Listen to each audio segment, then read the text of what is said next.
Very warm welcome to all our participants joining us for this session today, which is part of the Healthy Oceans Forum, the Tech and Finance Forum. We have a very interesting session here today looking at from source to sea, promoting circular economy solutions to reduce marine plastic pollution. We have four speakers and all with very rich experience from different parts of the globe. So with that, I would like to start with a very brief icebreaker. And here we have a question for you, and we'd like to know, what region are you joining from? Please answer the poll on the right side.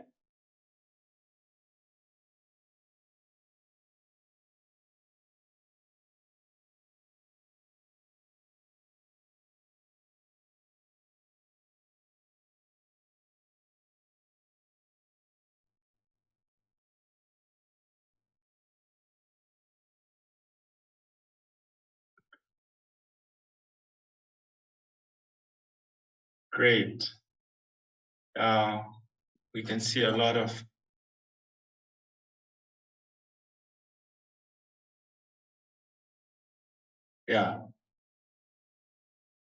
lovely. I can see a lot of participants from the Pacific and from Southeast Asia. The numbers are changing, but thank you very much for that participation. We move on to a second question, which is related in terms of what kind of group are you representing? Is it government? Is it NGOs, private companies, trade unions? Do let us know in the poll.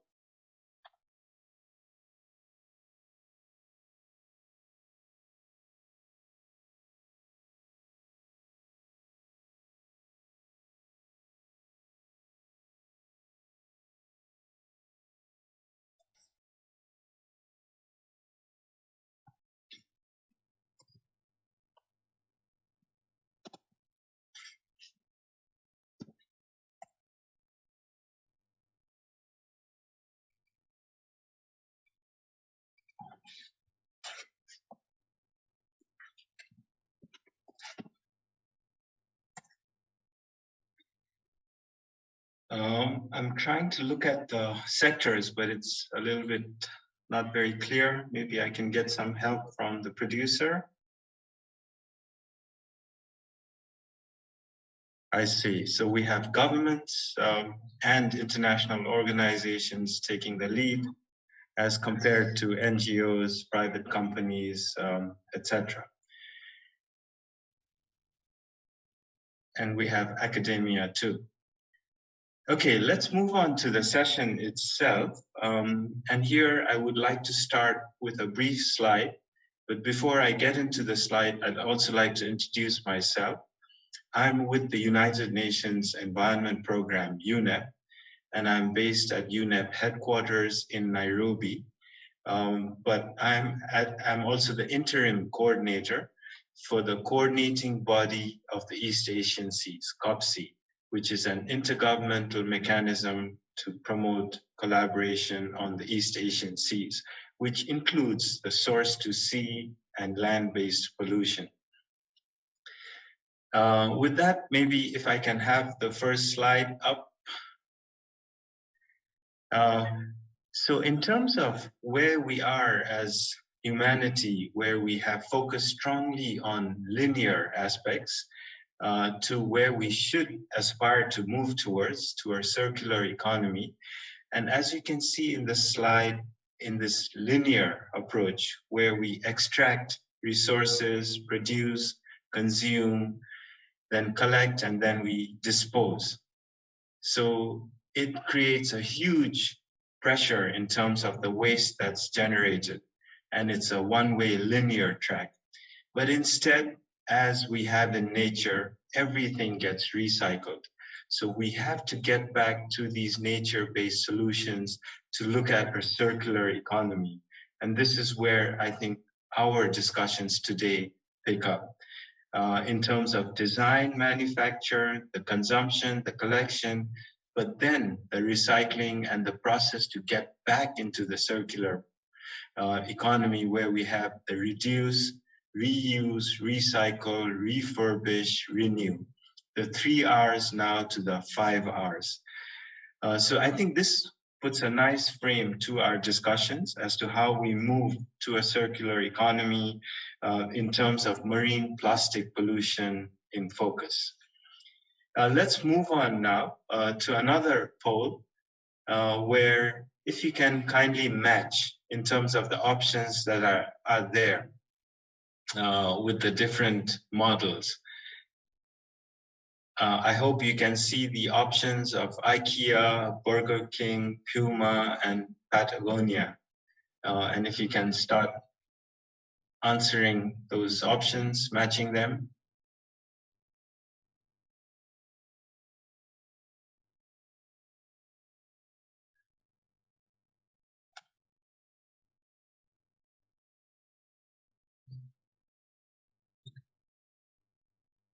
Okay, sorry, I think the poll, there's been a slight mix-up there.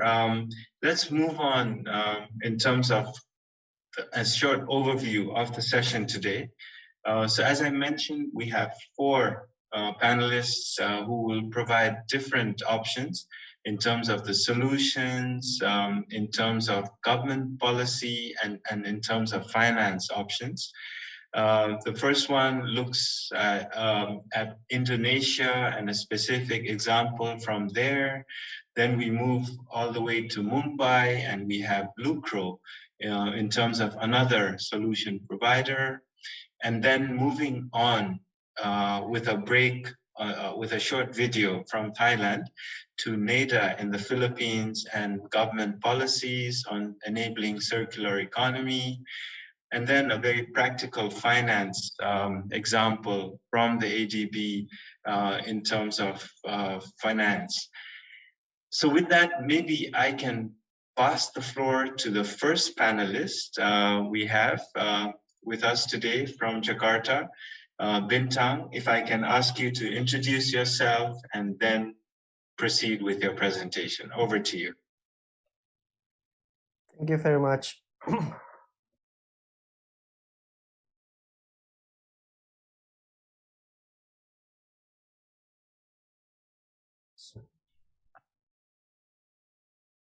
Yeah, hi everyone.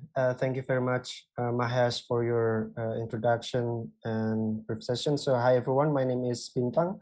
Currently, I'm based in Jakarta. So today, I will talk about my venture CoinPack, which trying to promote reusable packaging solution in Indonesia to tackle single-use plastic. Currently, I'm working as the director of CoinPack as well as the co-founder. Yeah, I think that's my brief introduction. Then I'll continue with my presentation. So this is about CoinPack. So as we know that since 1950 that packaging plastic production has been twice increased, and then 70% of this plastic are mostly considered as single use, where it leads to become a waste. And then actually I'd like to invite you to zoom in about this specific single-use packaging called sachets, which are very familiar in Southeast Asia, especially in Indonesia. So currently over 800 billion sachets were sold worldwide, where half of them are sold in Southeast Asia, including in Indonesia. And because several factors, such as the fact that sachets are made up from flexible, from multi-layer materials, they are very hard to recycle. So that the current data shows that almost 100% of this flexible packaging, like sachets and pouch, are ending up in environment and affecting our communities' livelihoods. Just to give you a figure as well, that in Indonesia currently, for example, FMCG products such as detergents and also shampoos, 70% of them are sold in sachets. So We are facing a problem of environment as well as economics because these sachets are intentionally produced for aiming the low-income economic class. But that's also, in my opinion, that doesn't work because currently sachets are also used by not just low-income people, but also middle up.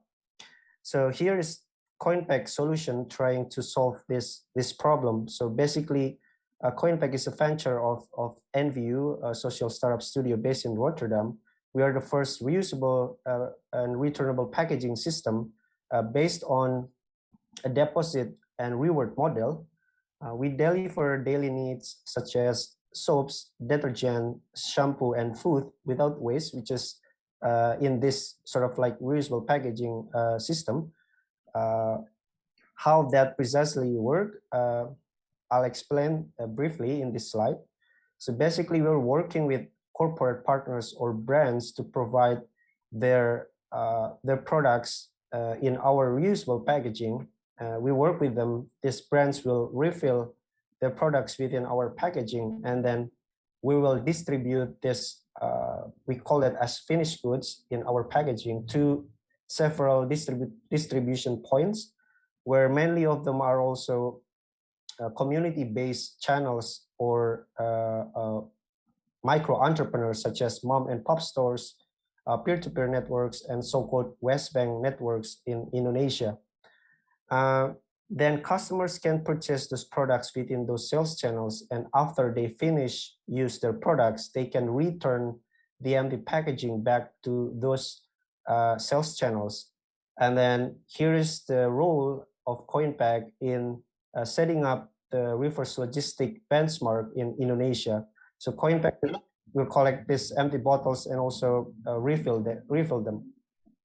These are our technology, our packaging, and also our mobile app to track the bottles in the circulation.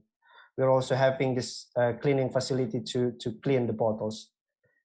Our target markets are mainly housewives and mothers, and also several of middle to up class, where CoinPack is basically working for all income levels. Here's our performance last year. We have been growing up to 7 times in terms of traction as well as return rate. Yeah, we will try to avoid 700 million sachets in the next 5 years within this system and inspire the market for reuse solution. We will reach more than 25 consumers as well as more than 2,000 micro entrepreneurs in the next 5 years. And then we can scale this solution as inspiration in Indonesia as well as Southeast Asia. Thank you very much for the opportunity. I will be very happy to have further Q&A in the next session. Thank you. Excellent. Thank you very much, Bintang. And talking about Q&A, please, participants, do put your questions up on the Q&A box so we can pick that up later. Moving on from Jakarta to Mumbai, it's my pleasure to hand over to Pratibha at Lucro. Over to you, Pratibha, if you can start with a brief introduction.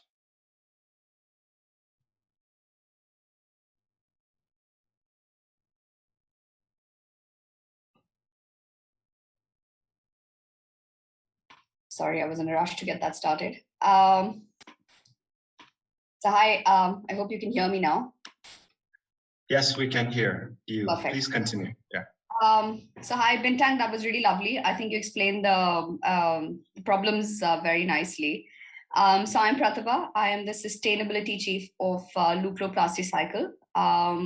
We handle the entire waste value chain, starting right from collection up to the final manufacture or processing of products and packaging that we sell to brands globally. So what we do is that I think there's very few people that are actually closing the loop on plastic waste. You know, we're constantly talking about recycling of flexible plastic, recycling of rigid plastic, but we're not really talking about the products or the packaging that can be made at the end, which essentially close the loop on plastic waste as well, you know, once you've recycled it. 80% of the waste that we collect is post-consumer waste, and it is flexible plastic waste. Now, flexible plastic waste is often overlooked. Mostly when you're talking about people picking up waste as well, you're mostly talking about PET, or you're talking about other rigids as well. And I think flexible plastic waste is what ends up mostly going into landfills, and it is what mostly ends up going into oceans as well. So that is the product that we use, or the raw material, the waste plastic that we use to make our final products. The kind of products that we make, I've just listed it out over here. We're making various shrink wraps, we're making poly bags, we're making over wraps for a number of companies pan-India. I am sorry, I have shared the wrong presentation. I'm really sorry about that. That's okay, Pratibha. Yeah, we'll wait for you to get the right one up. We're doing good on time, so yeah. All right. Please.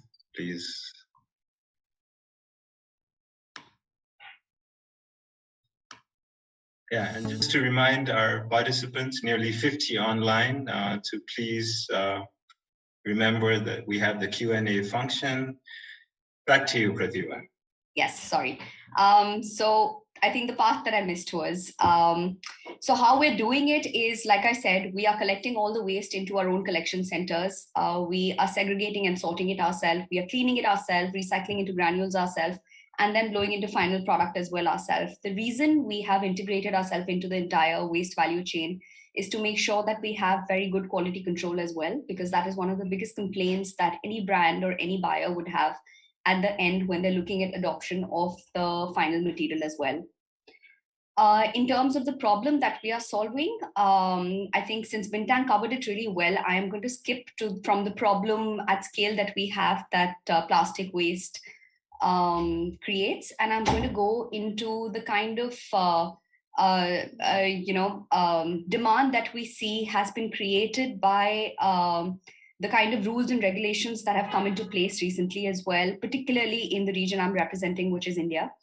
We have these new EPR guidelines that have made it mandatory for brands and importers and users or manufacturers of plastic to use a certain amount of flexible plastic waste and a certain amount of rigid plastic waste, that is 20% of flexible and 30% of flexible in their final material as well.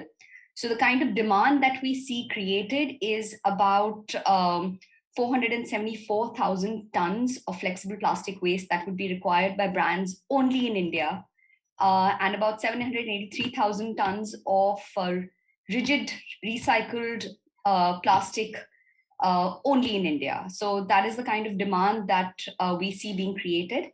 And in terms of problem, I would say that is what we are filling in, besides obviously the bigger problem of where you're using the plastic waste as well that nobody else uses to make these final, to sort of fill in this demand that has been created as well.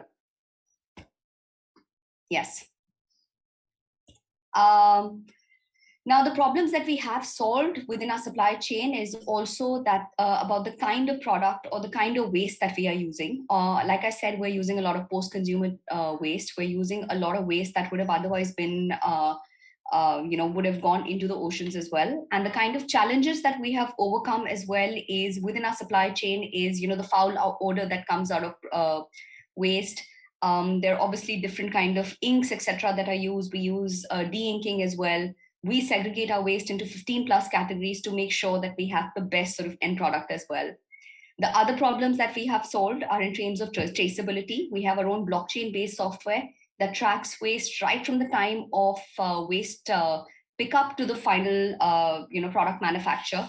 And we don't use a mass balance scale here. We use actual consumption. The kind of impact that we're able to create just on people is we're able to ensure a lot of women employment because we reserve few jobs over there for women. We are able to pay higher margin as well to waste pickers because we're directly working with them. I've obviously already shown you the kind of products that we are able to manufacture at the end as well that brands use. I'm quickly going to jump onto the impact in this last 10 seconds. The kind of carbon saving that you can achieve is, I think if I give you an idea, any 1 ton of reused or recycled plastic waste can give you about 1.3 tons of carbon saving, which at the moment, if you see just in 2022, we are able to save carbon, which would be equivalent to about 329,000 plus of trees if they were planted from tree to sort of the final, from seedling to tree in over 10 years. The kind of energy saving that we're able to have at the moment also is usage of electricity of 273,000 plus people. The kind of, we make sure we're always recycling water as well within our supply chain. And the kind of impact that we're able to create is on the screen over here. The kind of collection that we're able to do at the moment is about 12 to 20,000 tons of plastic waste annually, which we see just growing over time because obviously the demand is also going to be increasing, like I mentioned earlier in the EPR guidelines. I think that's it from my end. Great. Thank you very much, Pratibha. That was wonderful. So now we've heard two of the solution providers from Bintang and Pratibha, but let's move on to a circular economy video from Thailand. Before we move on to the remaining two speakers, can we cue the video, please?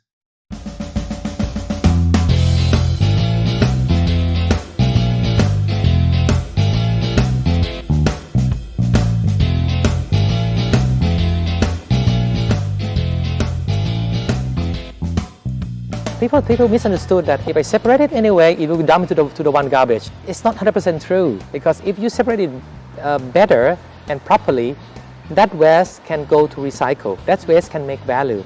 When we talk about education, this is fundamental. How to give the right message. Recycle, we are very much focused. We are coming out with a PCR. We're going to pick up the plastic waste, and then we bring it back, and then we come up with our innovation with our partners, making it recycle. We bring the representative of municipal to join our project, inspiring them that if they separate the plastic properly, they can earn some money back to their household too. After they separate or encourage the people to separate the plastic, huge amount of plastic is at the municipal. The municipal, they don't know how to deal with it. That's why we try to find out the SME who do the recycling plant or recycling plastic. Bring them to teach or to tell them what kind of plastic that they can buy from the municipal or from the household. Based on our experiences in improving waste management system in the university under July Zero Waste, we have extended our work on community engagement in reducing canal debris, which is the upstream of marine debris. Trash Lucky allows people to recycle waste and win prizes at the same time. All they have to do is sort their waste, submit to us, and then they get lucky draw tickets based on the amount of recycles. We also do recycling programs for schools, universities, and also for condominiums and residential homes, and also low-income communities across Bangkok, and also offices. Once we receive those materials, we will weigh the materials and record the information, update that record to your account. We do everything via a line chat application, so you can access your account there. You'll know exactly what type of recyclables you submit, how many kilograms, and how many points you earn. So then here are 10 lucky draw tickets for you. And then we hold the lucky draw live on our Facebook. So 2 months ago, we're at 63 tons. If last month I say that we did 6, right? 6.3. So let's just say like 70. What we're interested to do so is changing people's behavior, getting them to sort the waste right away. That's what we're after. Now that the country is opening up, we're looking at a program in Surat Thani with the university there, also with schools in Chiang Mai. So like many interests are now getting back on board. As a part of the plastic producer, maybe we can do something about it, that we can influence the people to think about the climate changes as well. We try to use different varieties of materials. Fishing nets, which is PA6, which is not widely used in the market. We use a recycled PP. We use recycled PET. We need to keep doing this to more and more communities.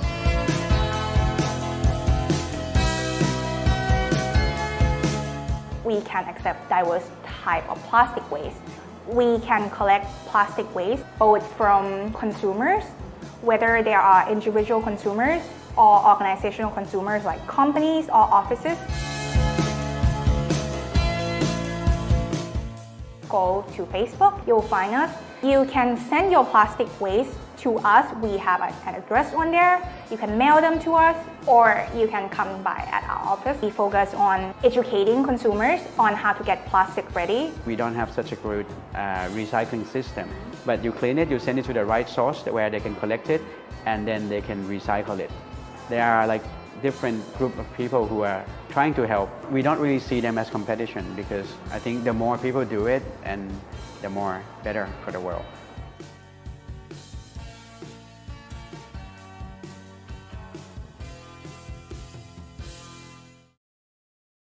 Great. I hope you enjoyed that wonderful video from Thailand. We move on to our final two speakers, first of whom is Director Neva from NEDA in the Philippines. We are seeing many promising solutions to enable circular economy these days. In your view, how can these be scaled up? What are some key policies, programs, and other enabling conditions to promote technologies for a circular economy? Director Neva, over to you. Perhaps a brief introduction and then your response. Okay, so good afternoon, everyone. I'm Neva Natural of the National Economic and Development Authority, Agriculture, Natural Resources, and Environment staff. So our group is in charge of agriculture, agrarian reform, environment, and natural resources. So we are the oversight agency for the concerns of environment and natural resources. So marine plastics pollution is up in our alley. So back to your question, Mahesh, thank you for that.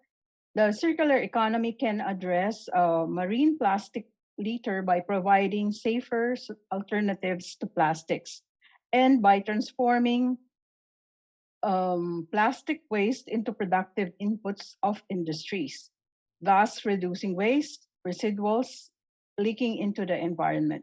For instance, circular economy solutions related to packaging, engineering designed for recycling, alternative delivery systems, including refilling dispensers for shampoo and lotion, and urban mining from digital devices can reduce or minimize plastic waste and other marine litter harmful to our oceans, thereby helping us prevent habitat destruction, loss of species, and contamination of the food chain. To leverage on this, the government has a critical role to replicate and scale up the adoption of technologies or approaches that will operationalize circular economy across our supply and value chains. In particular, the government needs to provide the enabling policies, clear framework for more cohesive public and private actions, and supporting programs and projects to steer technology development and innovations, including the promotion and education campaigns to influence behavioral change across sectors in cutting down the use of plastics and mitigate their impact to the environment, especially our marine biodiversity. So to share with you our country's efforts on circular economy, in the case of the Philippines, while we have no direct policy yet on circular economy, we have a comprehensive set of environmental laws to manage solid, nuclear, and hazardous waste and improve air and water quality.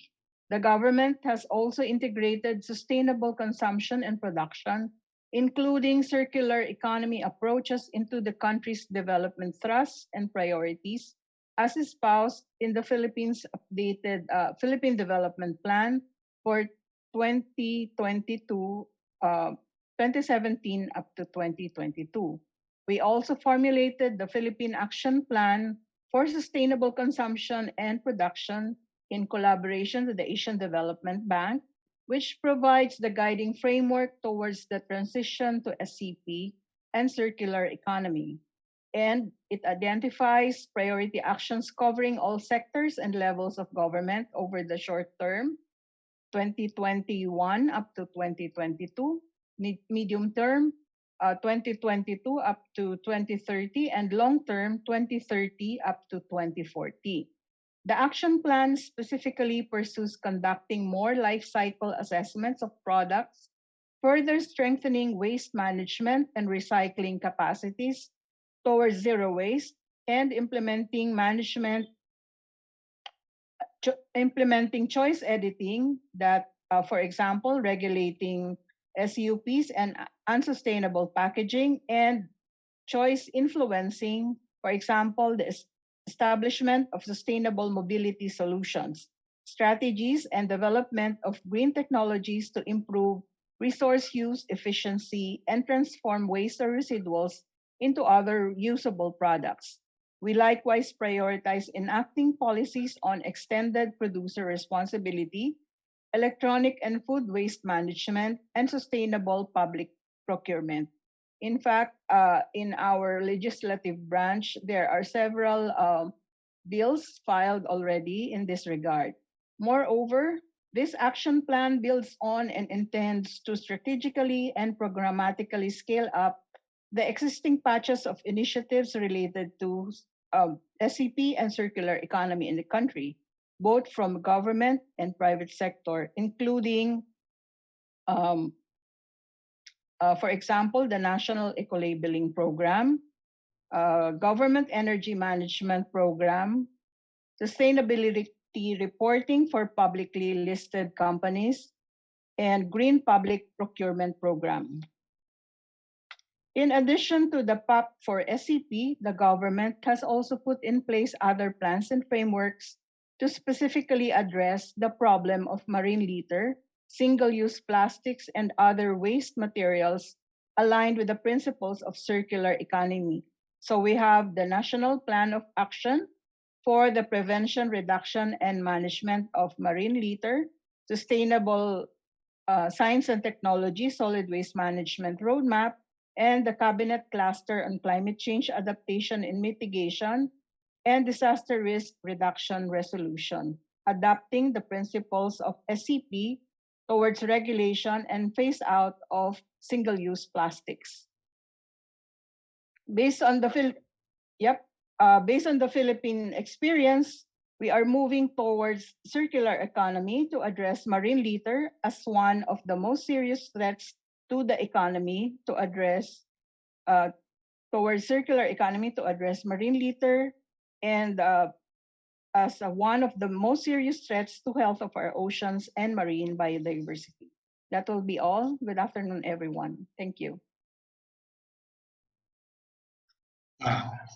Thank you very much, Director Nieva, for that interesting update from the Philippines in terms of policies enabling conditions for the circular economy. We move on to our final speaker for today from the Asian Development Bank, Suji.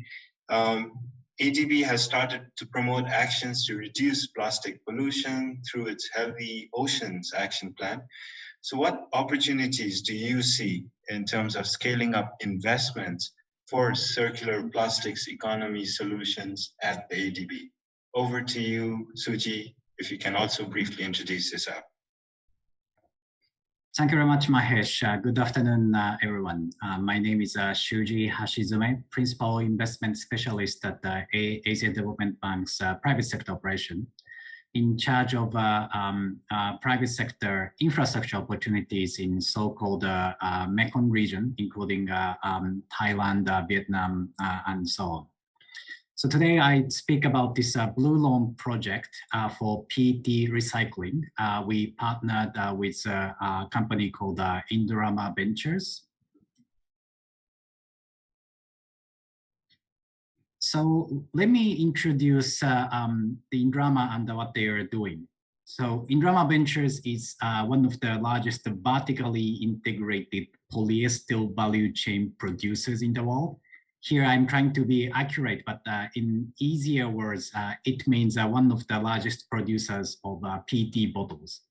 So Indrama as such may not be a household name common to the general consumers, but the bottles, PET bottles you purchase from the global food and beverage brands such as Coca-Cola, Pepsi, Nestle, you name it. The PET bottle may be produced by Indrama. So it's a huge company with a global presence.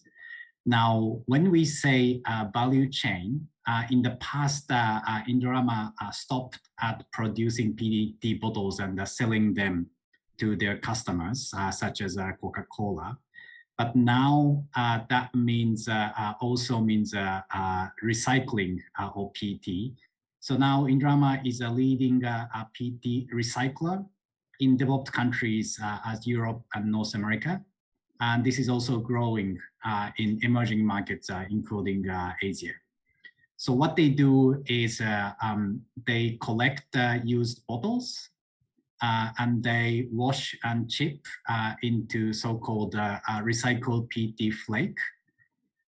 Then that flake will be reused into multiple use, including PET bottles again, or as a fiber to other use such as textile and automotive parts and so on. So this initiative has been rapidly growing, and this also helps their customers such as those global food and beverage brands, which are now committed to increase the use of such recycled PET of their products. And they aim to recycle 750,000 tons of used PET bottles by 2025. From ADB's viewpoint, the key highlights of this project is that this was the first internationally verified blue loan for private sector company. So blue loan is an important product to contribute to the circular economy and to avoid ocean pollution. This is the first one with a private company for ADB. And of course, this aims to contribution of the creation of a circular economy by closing the loop, as we have seen in other presentations as well. It also highlights a so-called One ADB initiative. So I myself run private sector side, and we co-worked with public sector knowledge colleagues on subjects such as regulation on food-to-food recycling and so on. So our loan was to support the expansion of recycling PET capacity in Thailand, the Philippines, Indonesia, and India. We financed 100 million out of 300 million and co-financed together with IFC and DEG from Germany. Let me just spend the last 1 minute about this blue loan, in this case, or blue bond, generally speaking. So blue bond is a subset of a green loan or green bond. We don't have time to go into details of green bond, but you may know that the green bond is a rapidly growing area to ensure funding to the sustainability purpose. Within the green bond for these eligible industries in relation to ocean pollution avoidance, mitigation, and so on, these can qualify as a blue bond. And ADB's approach is to comply with internationally accepted standards, such as ICMA Green Bond standard, and there are specific requirements for blue bond as well. We strongly recommend certification by third party, although this is not a strict requirement as such. And we can help our customers do this verification. And as we have seen in this blue loan example, ADB can be in itself the cornerstone lender or investor of this blue or green loan. So I'll stop there. Thank you very much. Great, thank you for that presentation on the blue loans from ADB, very interesting. Before we move into the panel discussion, we have another brief poll especially in terms of what you've heard. How can businesses benefit from the circular economy models? You have three options. You can choose from them. So it'll be interesting to get your views from the audience.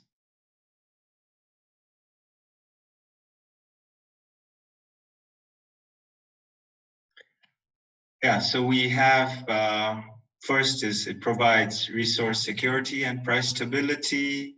Second, new byproducts are recovered from waste, can open up new markets and sales. And third, circular economy approaches build stronger brand reputations. I see all three are picking up with maybe two moving up ahead. But great, thank you for your presentation. And of course, the correct option is all the above, all three above, yeah? So great, let's move on now. And thank you very much to the 50+ colleagues who are online posting many different questions. I'm trying to keep tab of the chats. And I see a lot of questions posed for Bintang. So maybe we can start with you, Bintang, and then move across all the other panelists. We have questions from Erika, from Linka, as well as Joyce, etc. So, but question to you, Bintang, and please keep this very short, is how CoinPack ensures its partner brands maintain responsibility in their products. And I think this is one of the main concerns of regulators. Also, what are some brands, companies that have agreed to avail your packaging, and what is the consumer reception like? And some of your POS partners, your engagement with stores, etc. Over to you, Bintang. Yeah, thank you very much, Mahesh, for the questions. I think that is pretty much the whole system of CoinPack that we are basically making sure that the hygiene and quality are guaranteed, because in CoinPack system, which is based on Ellen MacArthur Foundation alternative delivery system, we are considered as return on the go, where it's different from refill on the go. Basically, we are supplying our packaging to our brand partners, and they are refilling their products in our packaging within their site, that's pretty much like their usual business, but this is different packaging, which is reusable packaging of CoinPack. So in that sense, there's no difference in terms of maintaining the quality of the products, because they are doing the refill phase in their manufacturer or on their site. And then we just distribute the finished goods to customers, and we leverage the existing supply chain for reverse logistics. We are collecting the empty bottles returned from the customers, and then we clean them, and then we redistribute back this clean bottle to our FMCG partners. So far, in terms of customer reception, it's been very great. 2021, as you can see on the presentation, that we grew almost seven times just in Greater Jakarta area. It's around 20 million population, just for your background, like the potential of the citizen live there.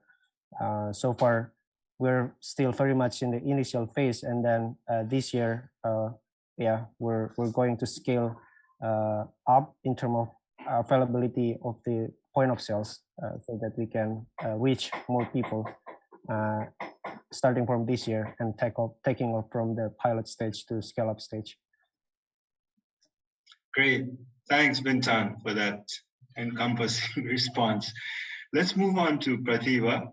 Pratibha, I think the question to you is more about this new EPR guideline in India. And I saw that 20% flexible, 30% rigid, etc. Yeah? So what do you think are the key takeaways, and what are some of the challenges you foresee in its implementation? Over to you. So key takeaways are that it is, I think policy is the first thing that needs to be put into place in order to create demand, or even in order to make sure that the sort of numbers that we want to achieve in terms of collection and recycling are actually being achieved. Because without policy, there's no way Even brands are going to adopt or move to recycled material, because the priority for any brand then ends up staying at costs and it's kind of stuck over there. But I think in terms of challenges, I think at least India has set a huge target for itself, where it comes to about 500,000 tons of recycled flexible into final product and about 8,000 tons of recycled flexible into final product. And that is as soon as 2023, 2024. So there's obviously a huge challenge in terms of infrastructure and capacity building that I see over there. While there's a huge potential in creating value from products, I think it's the investments to translate this potential are kind of still lacking. Obviously, in the last year or two, we've seen a few investments come in. But I still think that it's relatively small in that space, and the kind of scope that is there, at least in terms of demand at the moment, and even in terms of demand that we have seen coming from a number of brands in India particularly, I think filling that demand, that gap, is going to be a bit of a challenge. So, excellent. Thanks for that. And Pratibha, you mentioned policy. Director Neva, moving on this policy front, because you emphasized the importance of addressing of circular economy and addressing the issue of marine plastic pollution. But what do you think are some key policies that governments can prioritize focus to increase the uptake of these circular economy solutions for plastic waste management? For one, I think the government may mandate the design for recycling standards, especially for plastic packaging, which comprises more than half of all plastics consumed in the market.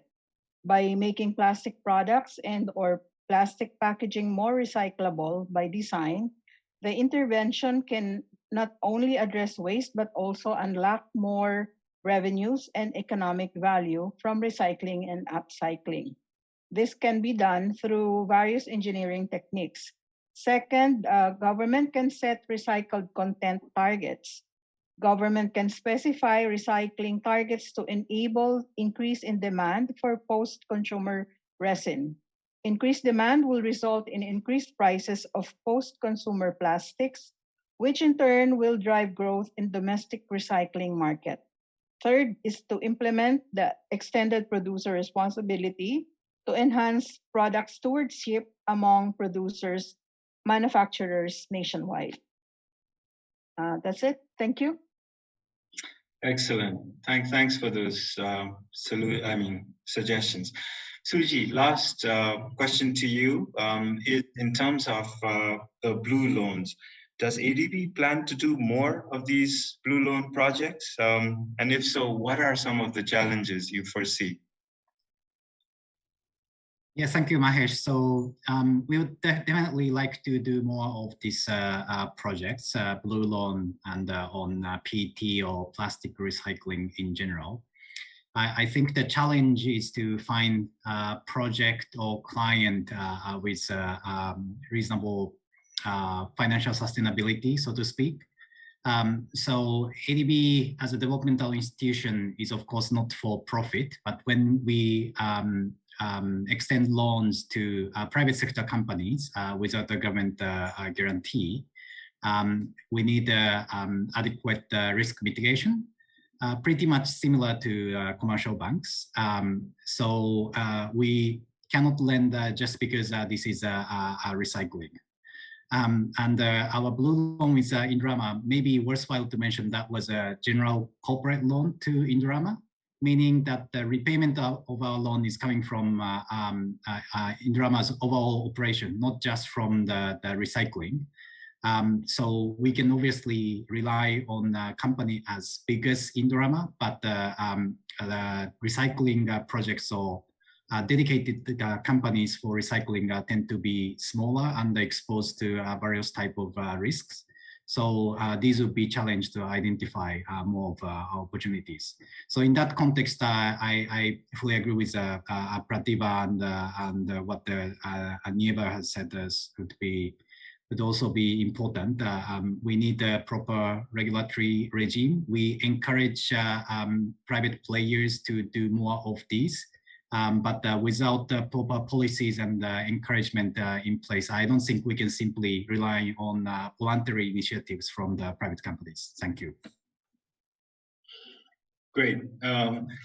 Suji, thanks for that and highlighting the risk mitigation aspects.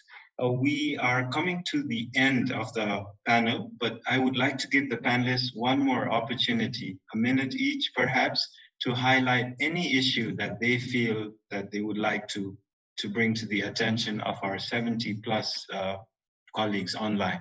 Let's start with Bintang, as usual. Bintang, over to you. Very briefly, your last thoughts.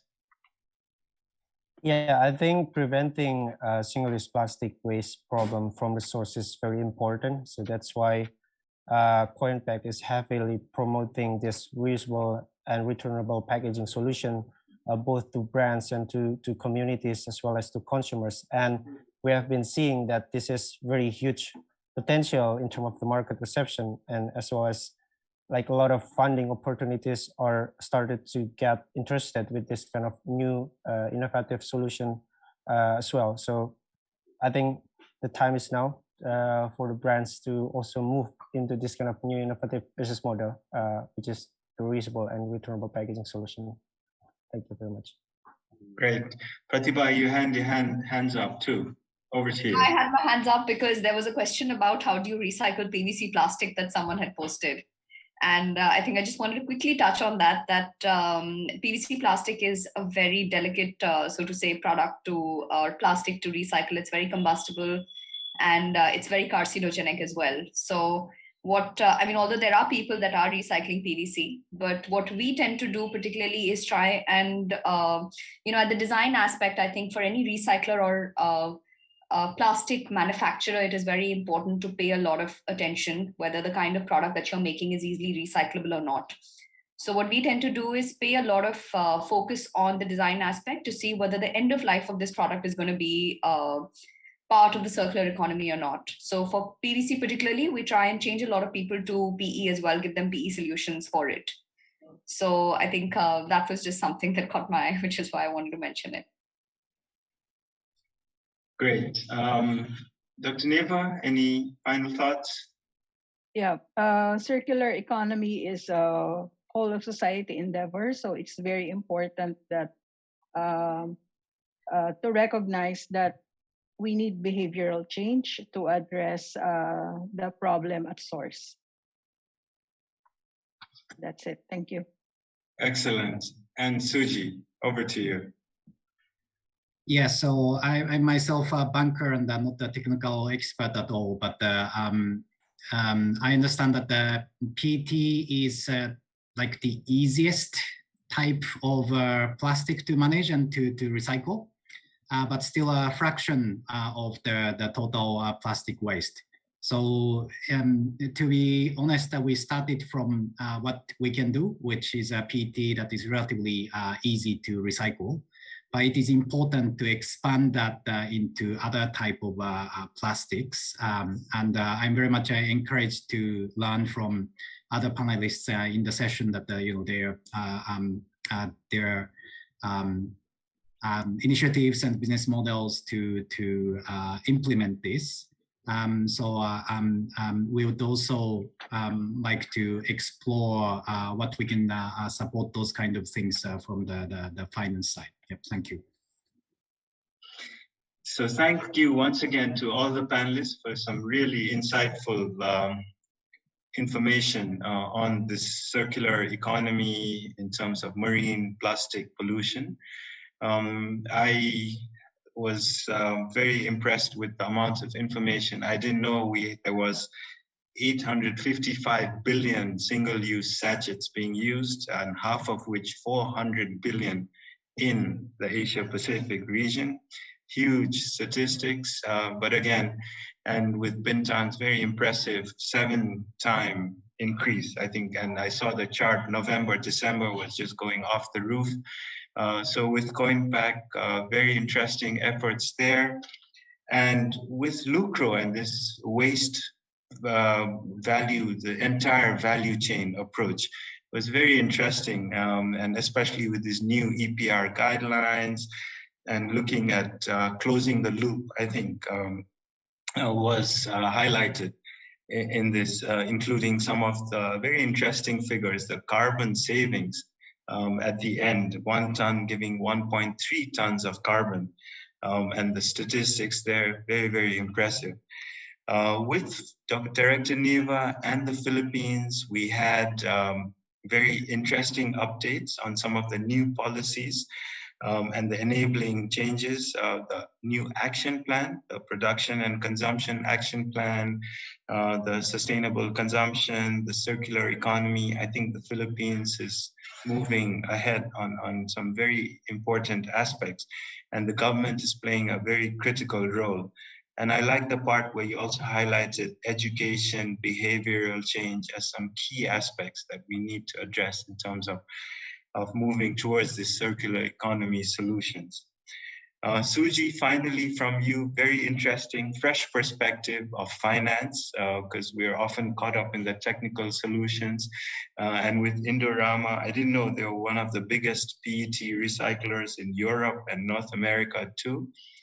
But then in terms of this being sort of the initial loan, and not only blue loan, you also mentioned blue bonds, which was very interesting, and within the larger frame of green financing. There are some very innovative models. So overall, I think all the 4 panelists are very insightful, very interesting, and of course from the 70+ participants, a lot of questions. I think we didn't find enough time to do justice to your questions, but the panelists have agreed to respond to you via email if we have your email addresses. So I think we can continue this conversation. But just in terms of conclusion and my personal thoughts, is that the plastic footprint that we have, how can we minimize that? We have the waste management hierarchy. Prevention is key at source. Yeah.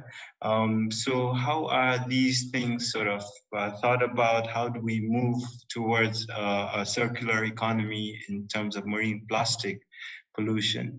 And especially with UNEP and COPSI, we have amongst the 9 participating countries an agreed regional action plan on marine litter, where circularity is also highlighted. We call it the RAP Mali in short. And again, this is an intergovernmental effort. There's a lot of learnings across the countries, etc. But this is an opportunity to take this dialogue further.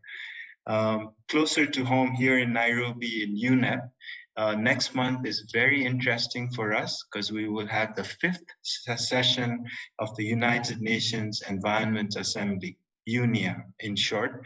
And one of the key aspects there, and we have draft resolutions being negotiated at the moment, looking at marine litter, looking at plastics, etc. And one of the key expected outcomes is a new global agreement on plastics. So this is very much in the making. Discussions are in process of an international negotiating committee, and how this global architecture will address this challenge of plastics. And within that, the source to sea aspect of land-based pollutions is very key.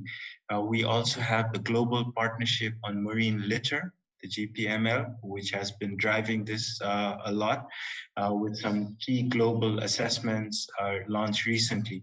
So I think it will be excellent to connect some of these regional discussions we are having on circularity, on marine plastic pollution, with some of these global expected outcomes that are going to come soon. So with that, I think I would like to thank again everyone for their interesting, insightful discussions, especially our 4 panelists, Bintang, Pratibha, Director Neva, and Suji, as well as all the participants. And I'm sure in the larger forum of these healthy oceans, the tech and finance discussions, this issue of circularity from source to sea will be a very important aspect for consideration. So with that, maybe I can hand over to the organizers to close as we move on to the next session, and I'm glad we're exactly on time. Thank you very much, everyone.